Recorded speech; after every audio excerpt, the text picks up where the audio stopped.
Let's talk about it.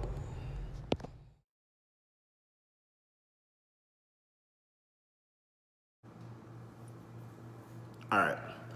Um, all right. In case you missed the last time I was addressing this subject, I'll just re-encapsulate what exactly I'm talking about. Um, this idea that the black man hates the black woman and how bullshit it is, right? The projection of hatred by one's own kind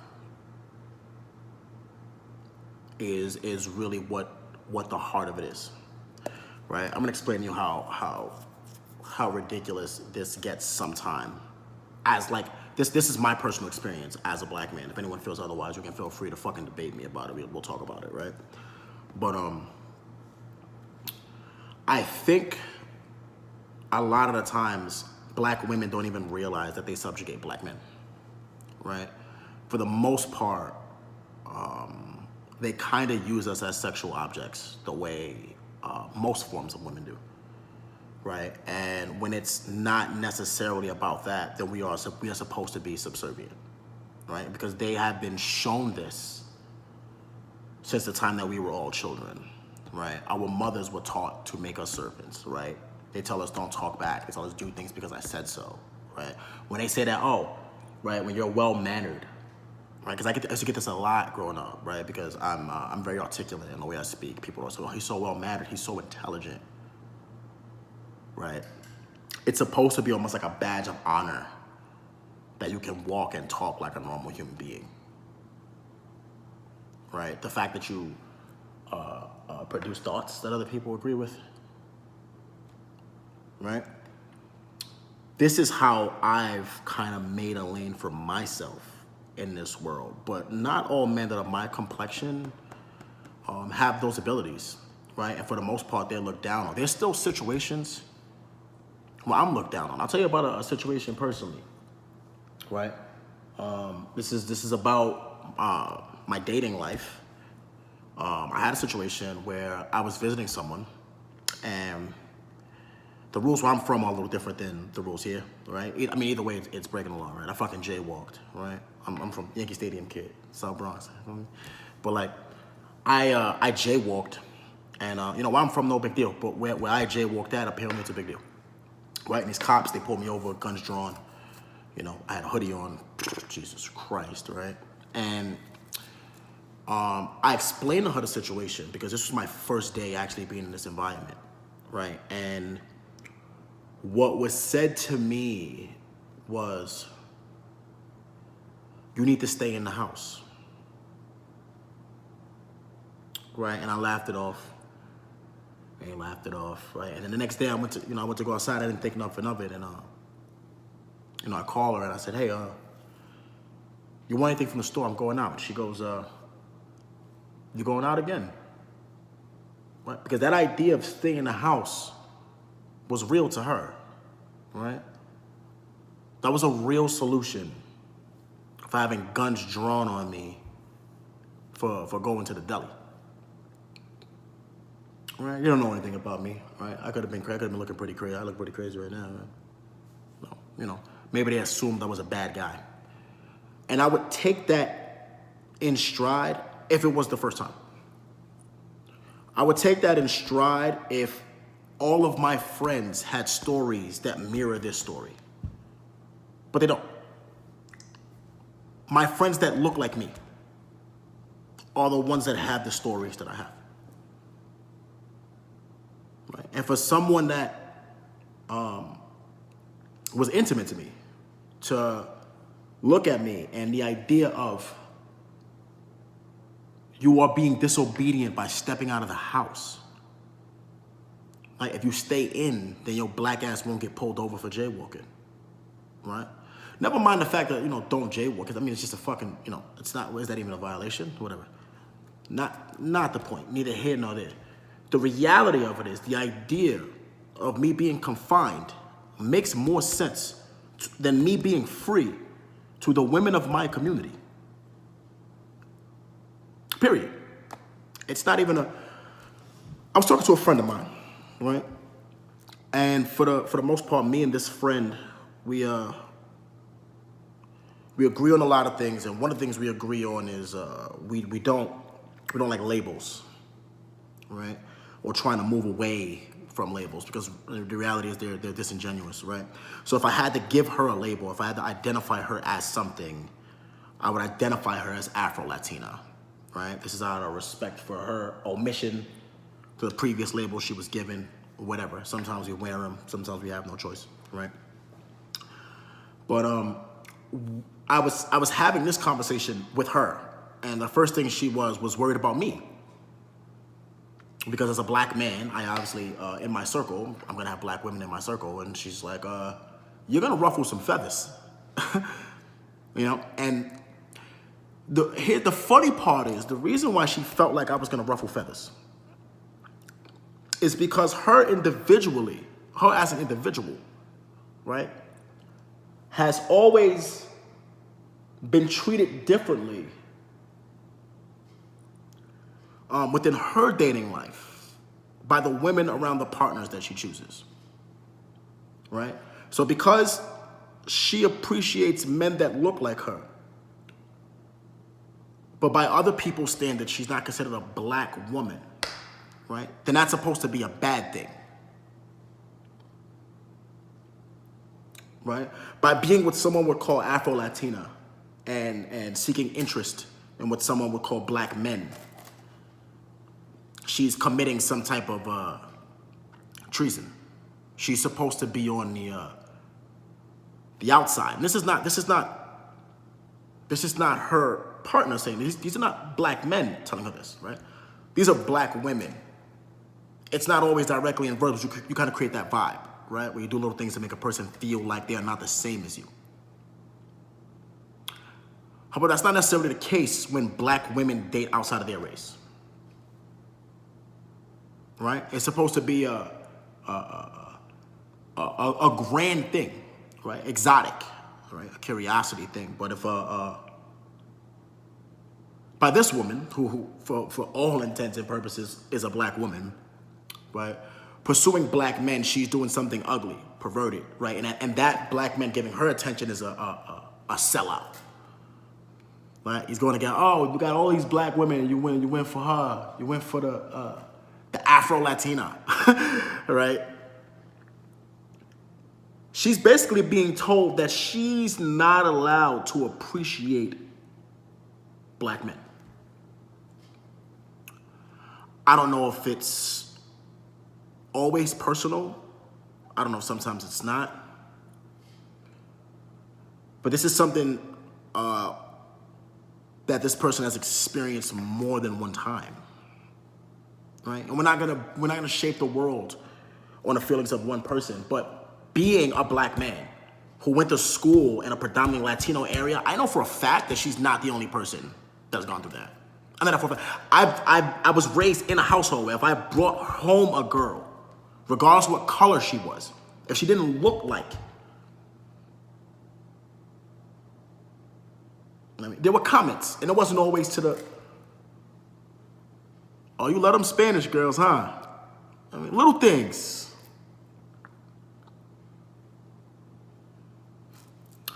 For shits and giggles, right? This friend of mine did a little bit of research. And in honor of the platform I'm using, right, YouTube, we searched black men, right? And just to encapsulate, you can do this for yourself at home. This is your homework.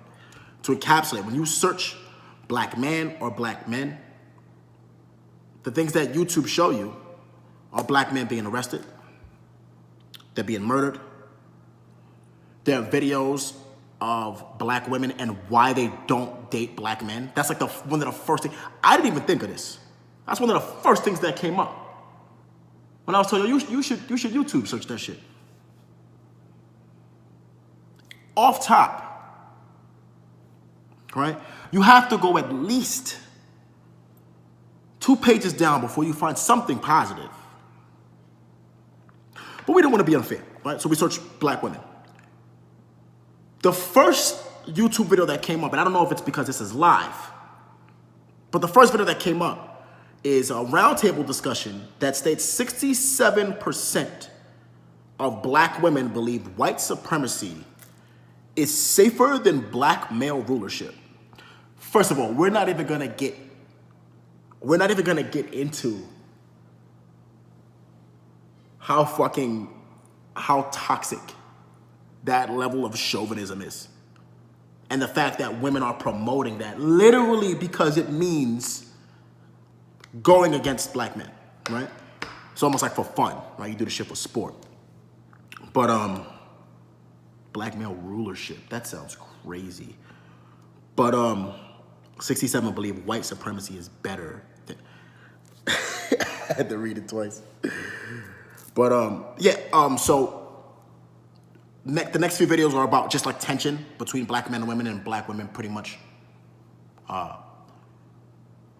explaining why they don't like black men, right? And then there is things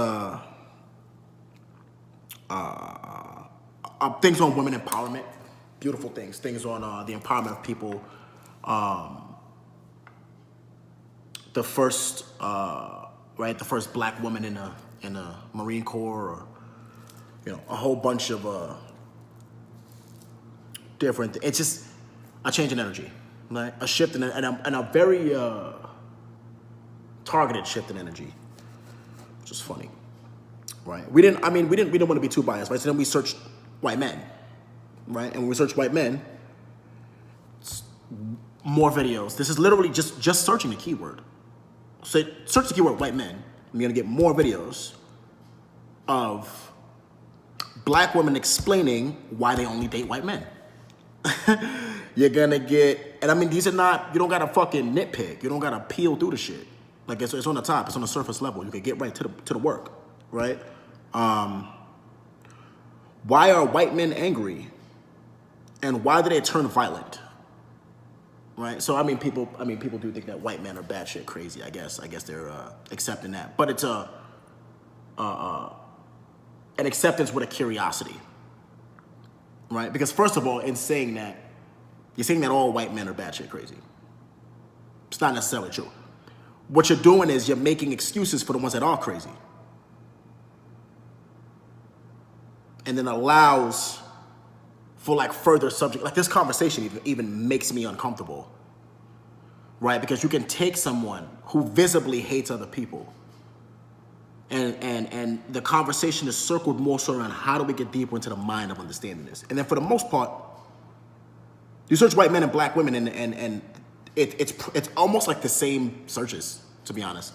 And then it's like a couple of like videos of like white men killing black men and shit like that, you know what I'm saying? Then when you search white women, right? Because I thought this was gonna be like, ace in the hole. I was a little afraid to search this one, right? Because it was I didn't know what I was gonna find.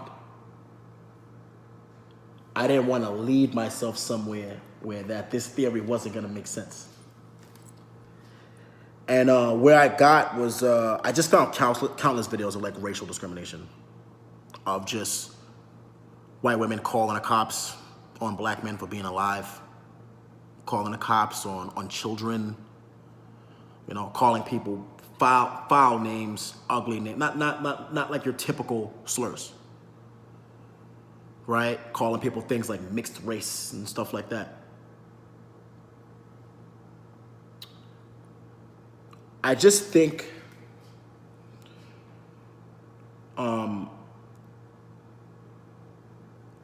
there are certain teachings and principles that are ingrained in our society. And a lot of people don't realize what these principles mean for them, right? They don't realize how these principles impact people around them, right? When you take someone literally because of the color of their skin, and you say, this means this about this person, it's called fucking racism, right? So when you say, I don't date black men because they're like this and they're like that, you're basically a fucking racist. Right? When you say things, right, like a black man doesn't know how to appreciate a black woman. You take a whole group of people, literally the most subjugated group of people on earth, who look like you. These are the men of your community. And you put them in a position to feel more comfortable amongst other people's cultures because people appreciate them for being fucking human beings and give them a fair shake at life. I'm not talking about a fair shake at sex with you. I'm not talking about a fair shake at proving to you that I can be rich in America's society. I'm talking about a fair shake at life, at being a human being. Somebody else gives someone else a fair shake, and they're happy. And that suddenly makes the black man the enemy of the black woman. All these brothers just walking around, hating on black sisters, right? The employment gap, right? The graduation gap. It's just because y'all just like school and we don't. Or everybody's smarter than us. Everybody work harder than us, all right? Are you out of your fucking mind?